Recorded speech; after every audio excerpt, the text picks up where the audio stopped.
Et toi, tu as dit « Je te ferai du bien ». Genèse chapitre 32, verset 12. Quand Jacob se trouvait de l'autre côté du ruisseau de Jabbok, alors qu'Ésaü venait avec des hommes armés, il pensa très sérieusement à la protection de Dieu en tant que réelle raison à invoquer.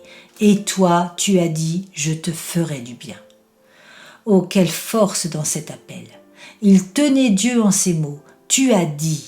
L'attribut de la fidélité de Dieu est une splendide corne sur l'autel sur laquelle on peut compter. Mais la promesse qui a cet attribut est quelque chose de plus, est encore plus puissamment tenue. Tu as dit, je te ferai du bien. Et comme il l'a dit, ne pouvait-il pas l'accomplir? Dieu est la vérité, et tout homme est un menteur. Ne sera-t-il pas la vérité? Ne tiendra-t-il pas sa parole? Quant à chaque mot sortant de ses lèvres, n'est-il pas accompli?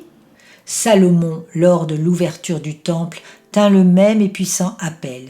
Il demande à Dieu de lui rappeler la parole qu'il avait adressée à son père David et de bénir ce lieu. Quand un homme s'engage dans une promesse, son honneur est engagé. Il fait un geste et il doit s'acquitter en temps voulu, ou alors il perd son crédit. On ne pourra jamais dire que Dieu ne tient pas ses engagements.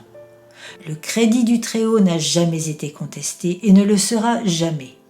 Il est ponctuel au moment voulu. Il n'est jamais avant son temps déterminé ni après. Recherche les engagements de Dieu, compare-les avec les expériences du peuple de Dieu et tu feras le compte depuis le premier jusqu'au dernier. Beaucoup de patriarches ont dit avec Josué « Aucune chose n'a échoué sur toutes celles que le Seigneur a mentionnées à votre égard. Toutes se sont déroulées. » Si vous avez une promesse divine, vous n'avez pas besoin de l'invoquer avec un « si ». Vous pouvez la désirer ardemment. Le Seigneur accomplit sa promesse, sinon il ne l'aurait pas donnée. Dieu ne délivre pas ses propos simplement pour nous tranquilliser et pour exciter notre espérance, pour un temps avec l'intention de nous décourager à la fin.